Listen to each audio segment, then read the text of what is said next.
Shalom. First and foremost, I want to give all praise, honor, and glory to the Most High, Yahweh, Ba'ashem Yahawashi, Ba'ashem Badash, and I want to say Shalom to Yaakov Nakbat out there, pursuing this truth diligently. Come at you once again with another lesson. And this is the second and final edition of Rest in the Lord and Wait Patiently for Him. And I got about 4 different scriptures here, so it's going to be a little short one here. And we did that one, and I did the lesson yesterday about how we need a mediator, all right? And that mediator is Yahawashi. So getting back to the, about waiting on the Lord, I just have these 4 scriptures, mostly in Psalms. I do have one in Isaiah as well. So we're just going to jump right into it. So the first one that we got, is going to be Psalms 27 and 14. If I can scroll. And what I also want to do is I want to get it in the NLT. So first is the King James Version. And it reads, "Wait on the Lord, be of good courage, and he shall strengthen thine heart. Wait, I say, on the Lord." And a big word here is going to be courage. Okay, so when you wait on the Lord, you have to be of good courage. Okay, what is courage? Right, well, if you ever seen what is it called? The Wizard of Oz, right? They had the Cowardly Lion, and what he wished for was courage, okay? Because he was cowardly, so he wished for the opposite, courage. So courage means bravery. It says courage, the ability to do something that frightens one. So basically, holding fast, all right, is another thing that you'll hear the scriptures mention is holding fast. What does it mean to hold fast? Hold fast is a phrase with multiple meanings, most notably referring to a traditional nautical motivational command to grip tightly. Right here. Hold fast means to grip something tightly, stay true to a belief, or not give up. So really, the ones we're looking for, really all of them were gripping something tightly, as in clinging on to Yahweh Ba'ashem Yahawashi, staying true to a belief, and that would be belief in Yahweh Ba'ashem Yahawashi in this gospel, and of course, not giving up. Okay, not throwing in the towel, as they say for the a boxing term. All right, throwing in the towel means you've given up. You don't want to continue on with the fight anymore. You're done. Just throw in the towel, and that's it. And there's a lot of individuals that are, calling themselves in the truth that ultimately will give up, all right? Throw in the towel. Things get too tough. They can't go through it. We've seen it time and time again. And it's not something that they have control over. This is all things that Yahweh Ba'ashem Yahawashi has control over. So you don't really have a choice on if you throw in the towel or not. Now, there's always going to be signs that someone's going to throw in the towel or not. Even when you see once brothers, individuals that were once brothers, when you see them fall out, you'll hear the apostles, the elders, the brothers, Great Millstone, again, not in GMS, but that's who I learned from, and I teach in the Lake Manor to the best of my ability. And you'll hear them mention that, there were signs with this individual, they did this, they did that, they were talking over the elders, or they were being disorderly, something, there's always some shit going on in the background, right, that was being watched, okay? It wasn't just going unchecked. It was noticed, all right? And when something's noticed, it's just like the same thing that happens in Esau's kingdom. Like, for example, if you're shoplifting the store, you might not get, kicked out the store right then and there. They might watch you and build a case on you and get several videos of you doing something. That way, when it gets brought up, they'll have all the proof, right? And that's another way of doing it, right? So here's this incident where he stole a candy bar. Over here, he's stealing a soda. Over here, he stole a pack of chips. And then you bring all that evidence up, and it's it's not deniable. You have plenty of evidence. You're like, oh yeah, this is completely. And by that point, in this truth, that's when you get kicked out. We had this situation, you were talking over the elder. You had this situation over there when we saw you were doing this. Over here, you ended up doing this situation, and then you get out. Get from around us, and that's ultimately that is going to be the I don't want to say end, because the end is ultimately going to be destruction, but that's going to be the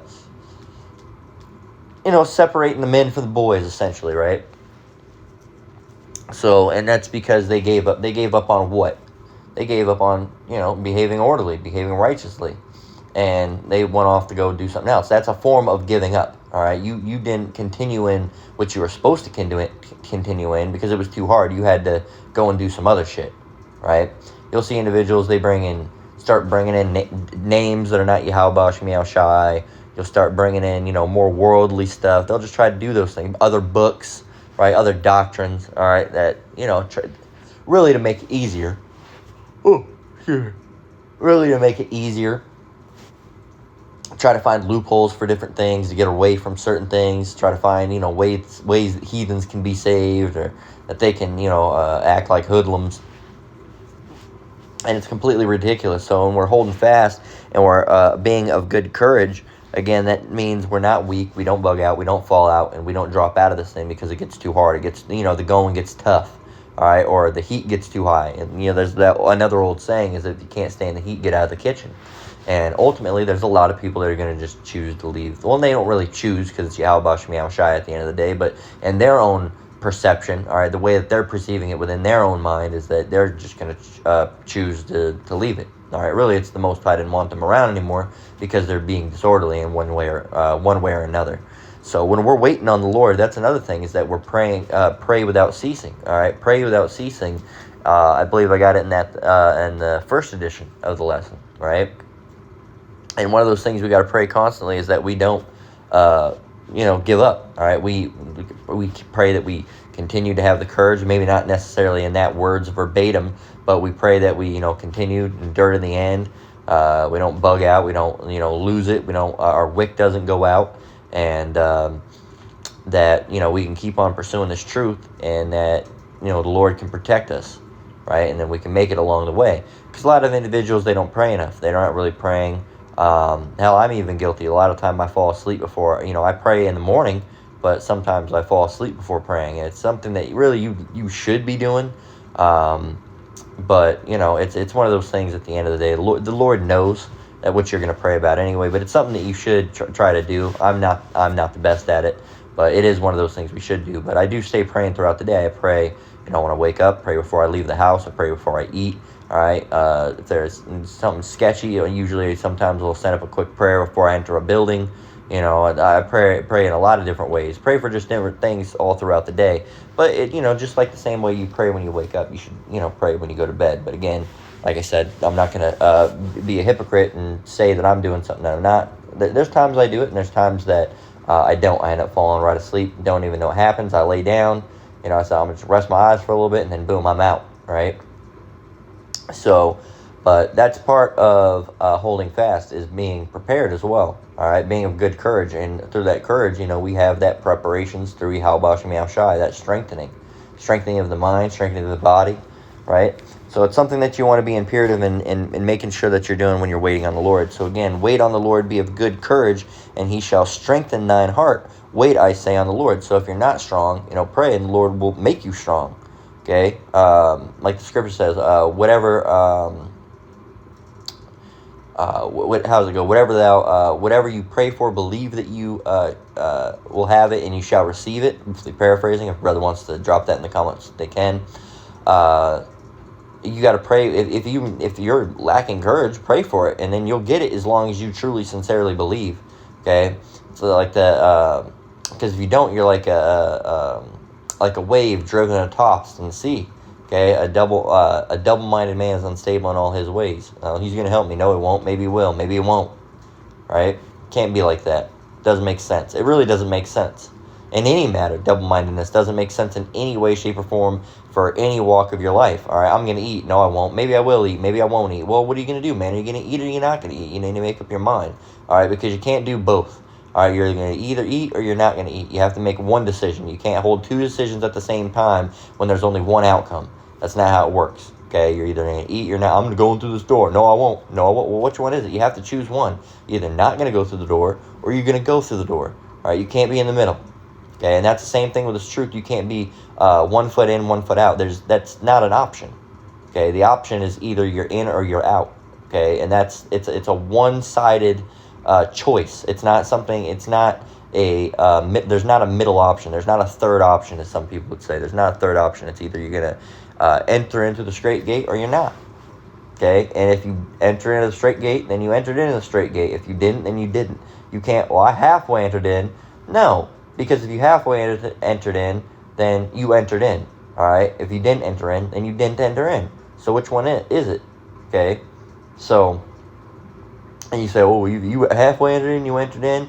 I'm talking about in a sense of a technicality, right? If I say I'm not going in there, and then I put my foot in, technically I went in there. Okay, it's just if I take my foot out, I went in and then I turned my back on it and went back out, right? And there's people like that are going to be like that, that think they're in the straight gate or walking in that path for a time being, and the Lord's going to pull them out of it because they're none of his own. All right, He doesn't know them, so He's going to kick them out there. They might get their foot through the threshold, but they're going to take it out. All right, unwillingly to them, unbeknownst to them. Okay, as I mentioned earlier, there's going to be people in it for a time and season. They're just going to leave. Okay, even the bug outs amongst the bug out groups do that, right? The Sicarii was disbanded. All right, they couldn't even hold on to being bug outs, right? In a disorderly fashion. They had to be more disorderly than that because there was too much order in their disorderliness. Okay, there was too much organization. They were bugged out, but they were an organization. All right, there's too much organization for a bugged out group to have, so they all ended up disbanding, especially after all those, the shit with Al-Azhar and all that shit went down. And I'm sure there was other reasons in the background, but the Lord dismantled that group, ultimately. All right, and if IUIC doesn't get right, that's going to be another group that gets dismantled. All right, and it seems like nothing is beyond Yahweh Shem Shai. They might be the biggest group, the biggest Israelite group, but nothing is beyond Yahweh Shem Shai. If they don't get right, they don't start using the names, they don't start teaching the truth. All right, because they are obscuring the truth. Nate knows more than he leads on to know. All right, because he was in One West. All right, he knows how it was taught. All right, and you can tell in the way that he teaches that he's purposely obscuring things. Okay, now there are things that he just doesn't know because again, his wick is running low. All right, his wick is running low, and if he don't get right, the Lord's just going to blow out that flame entirely. Okay, he does have a little bit of the flame. At least they're teaching Jakes that they're Israelites, and they do some things that are right, but they do far too many things that are wrong to be considered a wholesome and group that's encouraged to watch. Okay, they have horrible breakdowns. They don't know what name to use. I've heard some of them say Most High in Christ bless. Then I've heard others say Yahweh in videos and or all sorts of, they're bugged out. They're double-minded. Okay, and again, like the scriptures say, a double-minded mind is unstable in all his ways. And then he said Yahushai, right? When he was sickly or when he comes back from being sickly, oh, say the name Yahushai, right? Sitting down there at the table. So which one is it, right? You can't just call it. Lord has a name. All right, if my name's Derek, you can't call me Jim. That's just not how it works. All right, if my name's Jim, you can't call me Derek. All right, if my name's Bill, you can't call me Paul. And if my name's Paul, you can't call me Bill. It's just not how it works. Sure, you can, but I'm going to think you're an asshole, and I'm probably not going to answer you because it's disrespectful. If I introduce myself, they say, hey, how are you doing? I say, oh, how I'm doing? My name's Bill. Say, oh, nice to meet you. Yeah, nice to meet you, Paul. What are you talking? I just told you my name's Bill. Oh, yeah, I know Paul. No, I told you my name's Bill, man. What are you being an asshole for? Well, no, I know your name. Yeah, what is it? Bill. Repeat after me. Bill. Paul. See, now you're being an asshole. Fuck you, man. So I'm out of here. I'm not going to deal with that because now you're just being disrespectful. That's basically mockery. Okay, that's a mockery at that point. The name's gone out. The name's been out, and you're going to purposely use a different name? That's mockery. Okay, that's mockery. And really, if you really want to get down to it, when Bishop Nathaniel used the Yahushai's name like that, it was a mockery. All right, it wasn't in true, genuine sincerity. All right, so I'm gonna use the name Yahushai, right? When he sat down after that was in mockery. Okay, he didn't mean it because he truly, in all sincerity, wanted to call upon the name of Yahweh Shem Yahushai. If he truly, in sincerity, wanted to call upon the name of Yahweh Shem Yahushai, he'd be doing just that. But he doesn't, and he's not teaching his congregation that either, which is bugged out and wrong, which is, again, why that group is going to be dismantled. And that's another part of waiting on and being in this truth, is continuing this truth. And, again, be of good courage. And with that, we have to, being courageous is being strong. And a part of being strong is not only, not fretting, but also being strong against these false doctrines that are going out and this other worldly madness that's going out. Because if you don't strengthen yourself against that through Yahweh Shem Yahushua, you're very easily persuaded. All right, and most individuals in Babylon are very easily persuaded individuals. Okay, very easily persuaded individuals. You can just tell them to do anything. Okay, and they'll just do it. For example, at jobs I've had, there's been certain situations where there might be a requirement for, how do I want to say it?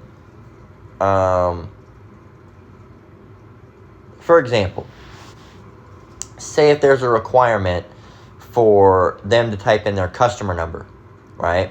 Now, the customer number, when they type it in, think of it like a rewards program, like Target Circle, or, there's a bunch of other, I know Sprouts has one, and there's a lot of other things. Kroger has one. There's a lot of different stores that have, you type in your number, or you scan you type in your phone number, or you scan like a little card, right? Your rewards number. Now, some people don't like to scan it, but we have, say you're graded on a metric of how many people that are actually scanning in, right? And you say, oh, would you like to? They won't do it because you're offering it unto them as if it's optional. You say, would you like to? They say, no, I would not like to. But you can really convince the human mind by playing into the psyche of the brain and artificially inspiring anxiety within an individual. And you say, what do you mean artificially inspiring anxiety? When you act like somebody, when you artificially create a barrier, okay, and artificially back someone into a corner, the psyche of their mind will inherently think that they've been backed into a corner and they have no other choice but to surrender and do what they're told. It's literally psychological, okay? So instead of asking someone, hey, would you like to put in your rewards number today? You don't say, would you like to put in a reward number? You say, hey, go ahead and put in your rewards number for me real quick, all right? There's a couple things that's happening there, all right? You're saying, go ahead, which means essentially in another way, shape, or form, it's a nicer way of saying, do it, all right? You're removing the freedom of choice. Okay, they don't have a choice. They've been told to do something. And again, most people are mindless idiots. They're puppets, and they'll do it immediately instead of saying, and again, there's individuals that have done it before, and they'll say, oh, no, I'm not going to do that. Or they'll say, another thing is, with smart individuals, you tell these people, these are actually people that use their brains more. They'll say, do I have to? They'll say, no, you don't have to. See, a mindless idiot, you'll say, go ahead and do that. And they'll be like, oh, okay. Okay.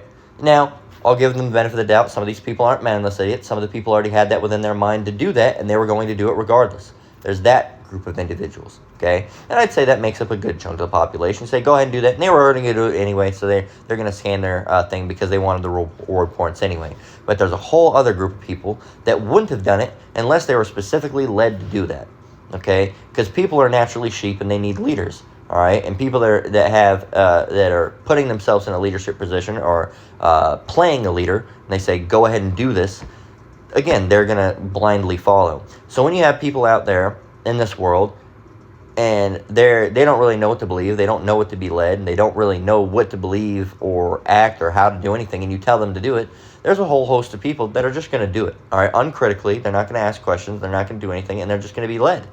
Okay, and that's another good thing about GMS is because what the apostles and elders tell you, they say do your own research, all right? Don't just blindly listen to us and blindly follow us, all right? Follow along with the scriptures, do your research, look into the history that we're talking about, and make your own, how do I want to say it? Make your own claim, make your own assumptions. I don't know how you would specifically want to word that, but about it, right? So don't just be a regurgitation specialist, right? Do your research and then see that it's actually true. All right, if you follow along with the scriptures while you're listening to GMS, you'll find out that everything they're talking about is factual. Okay, it's not made up, it's not bullshit, they're not bending scriptures, it's literally what it means. And it even helps if you go and get other translations. Again, some of the other translations go off from time to time. That's why I don't always like to use just one. I like to use 3 or 4. Of course, on the phone, it's a little hard because there's limited phone space, right? But that's one of the things I like to do when I'm behind the desk, when I'm on the computer. I pull up I'll get the NLT, the New Standard Revised Version, I'll get the Good News Translation, and then the AMP. All right, the AMP Bible. Okay, so, and again, there's several different breakdowns on it, several different perspectives of wording, and some of them are going to be wrong. All right, there's some of the ones I remember, like the Bible in Basic English, the BBE. That went completely off one time, and it pissed me off, and I still don't use it a lot because of that, because it completely went off. Right, like whoever made that translation completely fumbled it, and they made it into something extremely wicked. I can't remember what it was, but it was something extremely wicked. They completely went off with it. So anyway, getting back to the scripture, this is in the NLT, same thing, Psalms 27:14. It says, "Wait patiently for the Lord, be brave and courageous." Yes, wait patiently for the Lord. And again, having patience, okay, having patience. And I'm a person that struggles with patience. All right, it's hard to have patience, but sometimes you just got to slow down in your life. Okay, sometimes you got to slow down. Not everything has to be a race. Okay, so you just got to slow it down. All right, and go on with it. Because there's a lot of individuals that will actually try to rush the Lord. They'll get to the point where they're saying, the Lord's going to come back in 2021. The Lord's going to come back in 2022. The Lord's going to come back in 2023. The Lord's going to come back in 2024. Hey, man, why has the Lord came back? It's 2025. Hey, man, it's 2026, and the Lord's saying it came back. And come around 2027, these individuals are going to bug out because they've been waiting for the Lord to come back the last 5 years, and they don't understand that they're also should be on a prophecy watch, and there's certain prophecies that haven't been fulfilled. And again, we're hopeful. And when you listen to the apostles, he's coming back this year, and they'll say, it says, Lord willing, he's coming back this year. Lord willing, it could be good, within the next year. All right, and it could be. All right, and there's been a good chance the last 4 years that he could have been coming back. But again, we don't know exactly. No man knows the day nor the hour, as it says in the scripture. It says, "No, not even the Son, the Father only." Roughly paraphrasing. Now, it's pretty well understood or speculated that at this point, that Yahushua has been briefed because it's so soon that he's coming back now. But again, the last 4 years, and anybody will try to say, they'll just try to come up with some shit. I was actually just having a conversation with my father the other day because he believes the Lord's coming back, but he just, he's more Mormon, and he says, a guy said something, I said, the Lord just got to come back. Because we were talking about how this place is wicked. I said, yeah, the Lord just got to come back and destroy this place. And he's like, yeah, absolutely. And he's like, and it's going to be real soon. And I said, yeah, it is going to be real soon. And he said, because he said, even in your life, he says, in the last 5 years, have you ever seen anything like this in your life? I said, hell no, man. This is completely different. Because you have a lot of these people that'll try to, they're really afraid of the Lord, or Yahushua, or even if they say Jesus, they're afraid of Jesus coming back. And his name's really Yahushua. But these individuals that believe in Jesus, they're really afraid of Jesus coming back, right? Because they'll say, oh, well, Jesus is going to come back, maybe not in my lifetime, right? Because they don't want the Son to come back in their lifetime because they're scared. They're too scared, right? They can't handle it. But if you really look, and they'll stonewall and they'll try to say anything. Oh, say it ain't so. Say he's not coming back. It's terrifying. Well, yeah, it's going to be terrifying. Right? It's going to be terrifying. That's the whole point of it, is that the people of the world are going to be terrified. And even the elect are going to be terrified. And they're going to be saved by the skin of their teeth. Lord willing, we are them. Right? But it's just one of those things where a lot of people like to stonewall, and they like to have that plausible deniability, and they like to, maybe he'll come back 1,000 years or something. Maybe my great-grandchildren might be able to see it. Because they don't want it to be in their lifetime, because it's too scary. It's something that they don't want to deal with, all right? They want to push it away, they want to put it in the bag, and they don't want to deal with it because it's something that's uncomfortable for them.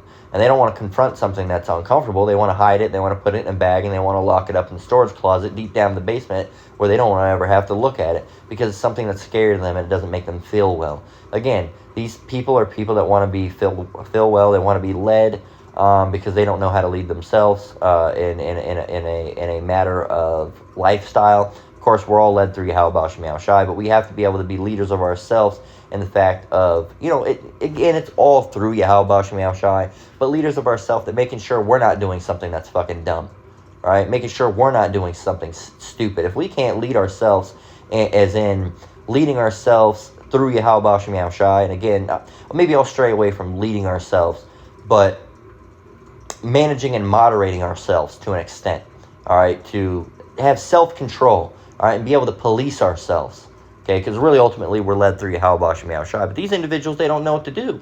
All right, they can't police themselves. They can't control themselves. They have no, they don't know what to do. Okay, they don't know what to do. They have no idea. They need to be told what to do because they don't have no direction. They don't know if they should eat pork or if they shouldn't eat pork.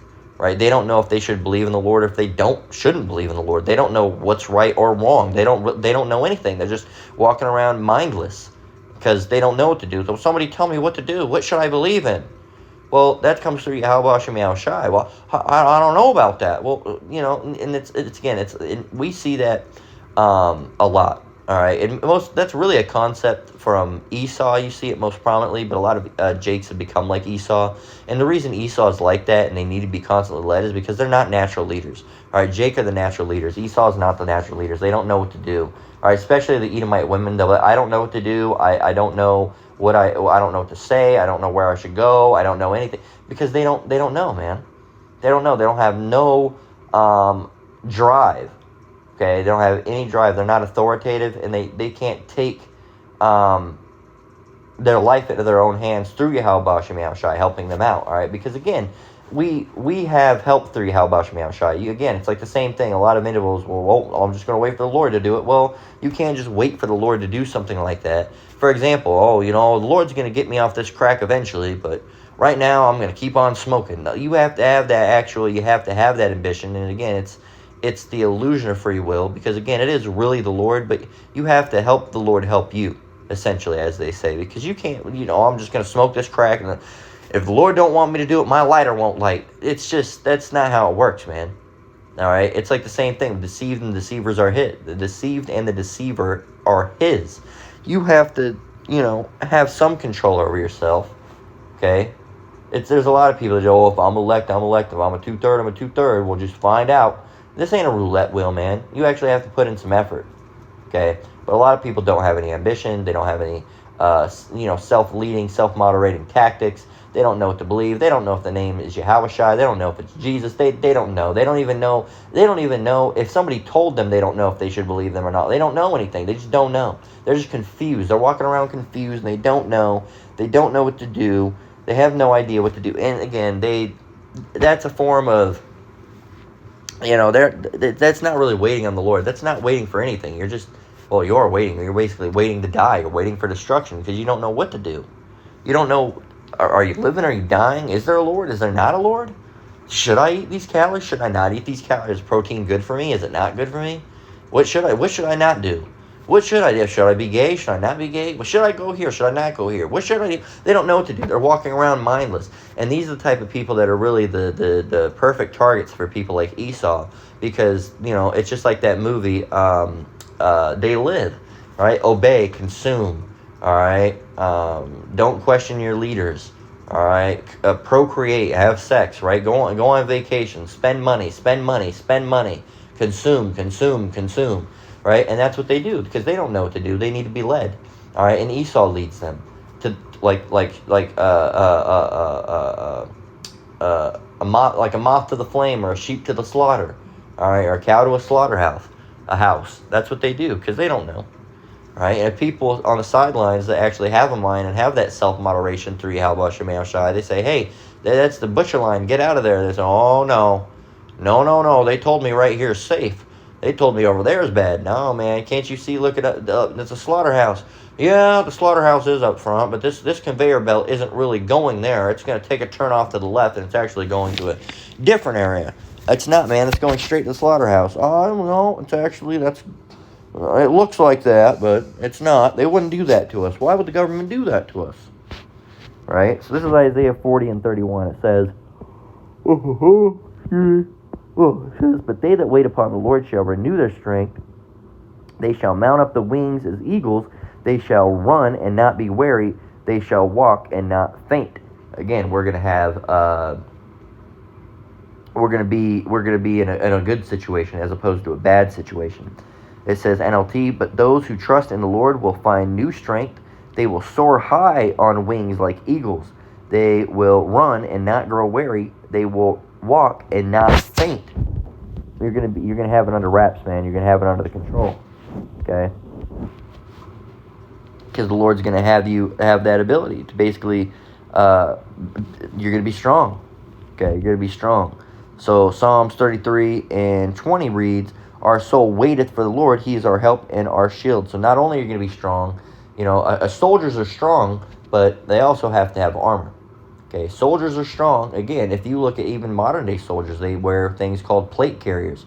That's a form of armor. All right, you look at ancient Rome. All right, they wore regular armor. All right, you look at medieval Europe. They have all sorts. They have brigandines. Plate armor, leather armor. Right, they have iron form of bronze armors. They have different types of padded armors and chain mails. All sorts of different types of things. All sorts of different type of things, man. So, but they're soldiers. They're strong. They fight, but they also your offense is only good as your defense. Okay, if you have a great offense and a horrible defense, you're gonna go in there. You might slaughter 3 guys, but as soon as the guy gets to jump on you with the blade, you're dying because you have no defense. You have no shield. You have no helmet. You have no armor. If you get in there fast with a crazy offense, yeah, you can probably get 3 or 4 people, all right, to you, but you're still going down. Okay, you're still going down. Hell, it's better to have a better defense than an offense. All right, because you can protect. All right, you can stop. You can halt. All right, you can take control of the situation with a good defense and not the best offense. Okay, it's better to have a good defense and a good. If you look into football, if you have an all offense team, yeah, they can make it good, maybe, right? But their defense is ass. They can. I mean, look at the Kansas City Chiefs from. I haven't really been keeping up with football, but from 2023, 2024. They had a good run, but a lot of the games, they ended up making it, ultimately the Super Bowl quite a few times, and they had their run. But they never had that good of a defense. It was just okay. All right. Then you look at someone like the Raiders, all right, and their offense is completely dog shit, but they have a pretty good defense. Okay, and if you look at someone like the Kansas City Chiefs going against the Raiders, we always struggled with the Raiders. All right, we always struggled with the Raiders, and we always struggled with all the bird teams. All right, the Seahawks, the Cardinals, Eagles, and the cat teams too. Right? Oh, I can't forget the Ravens. All right, the Ravens, and then the cat teams.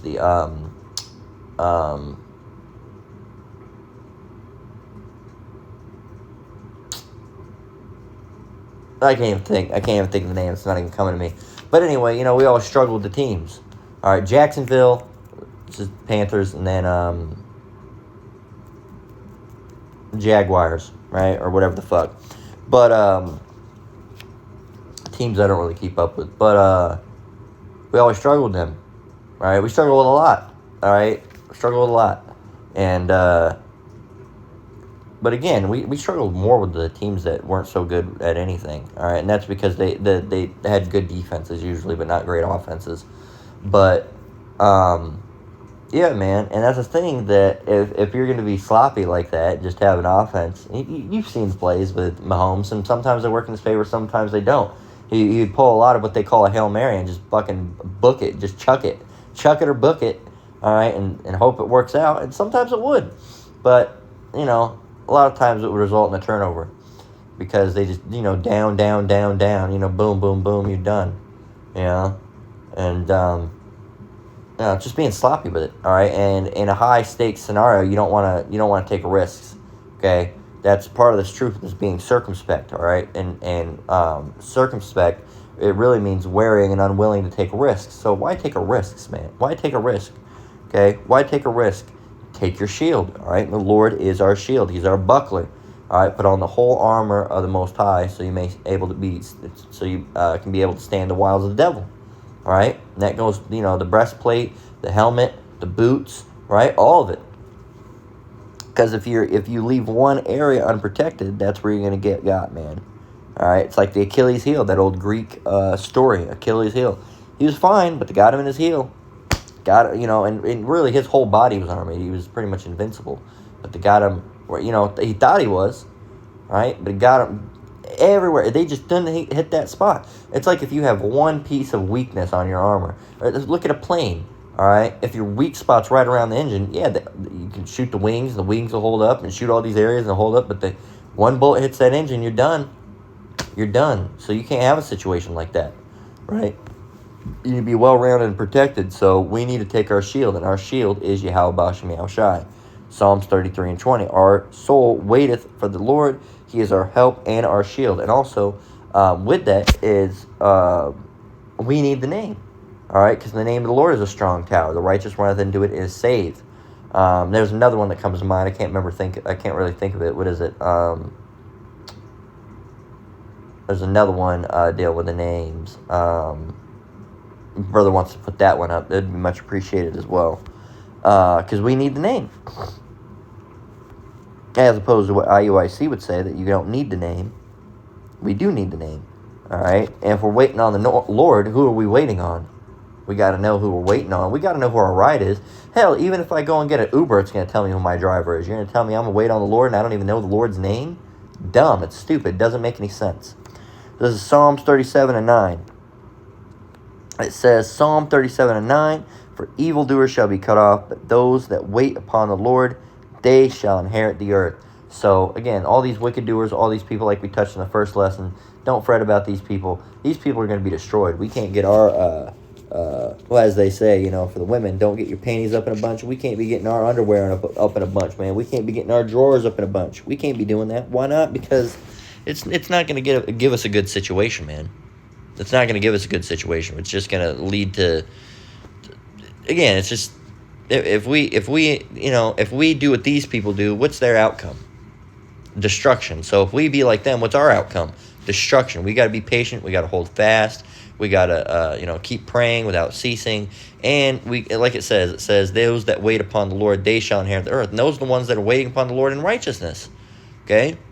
The earth's not going to be given to no wicked. I mean, the 2/3, they're going to have to be purged through the fire and through the flame of indignation and judgment. All right? That's going to come to this place. But, after they're reborn, they'll be all right. But they're going to still be shamefaced for some time being. But that's just how it is, man. So we got to continue and wait on the Lord, and He's waiting on us as well. We're waiting on the Lord just like He's waiting on us, because it's just the same thing with like a husbandman. All right, a husbandman waiteth for the rain, as it says. We got that, I believe, in the first one. You can't pluck a crop before it's before it's ready. All right, and so Yahushua is waiting on the perfect time, and Yahweh's going to let him know when. He says, all right, go back and harvest the flock, all right, and then everybody else, destroy, burn them in bundles, right? So that's how it's going to go. So we got to wait, we got to be patient, and we got to have our shield, which is Yahweh Bashem Yahushai, and we got to pray, against in season, out of season, and, constantly enduring, okay? So, and all those were excerpts of scriptures, mind you. So, what is it? Set thy heart aright and constantly endure, I believe is how it goes. My brother wants to put up that one as well. You can go ahead and do that as well. But, yeah, that's where we're going to close out. But, yeah, man, just keep that in mind. We're almost out of here. But when people say that, this year, we don't know. All right? In all actuality, we could be here for another 5 years. Does it look like that? No. All right? Could it be? We don't know. All right? At the end of the day, if it's 5 years, it's going to be a miserable 5 years, because every year there's several things that get worse. We could be here till 2030. Why could we be here till 2030? Because the EU, all right, or the UN, the United Nations, has that whole bill and document, that Project 2030 that they want to roll. And digital future, and a whole Internet of Bodies instead of the Internet of Things, the Internet of Bodies. So we could be. Who knows? Depends on if they get it out quicker or not. But because they're already implementing those changes right now. We're already seeing things like flock cameras, more surveillance state. So we just got to wait and see, man. But at the end of the day, regardless, however long it's going to take, Yahushua is going to show up. He is going to dead this place, and he is going to save his elect. And Lord, when we're part of the elect, and we make it out. So that's where we're going to close out this lesson. Lord willing, it's edifying. Again, I want to give all praise, honor, and glory to the Most High, Yahweh, Ba'ashem Yahweh Shai, Ba'ashem Rakak B'dash. Shalom, you brothers and sisters out there. Keep enduring, keep the faith. We're almost out of here. Till next one, Lord willing. Shalom.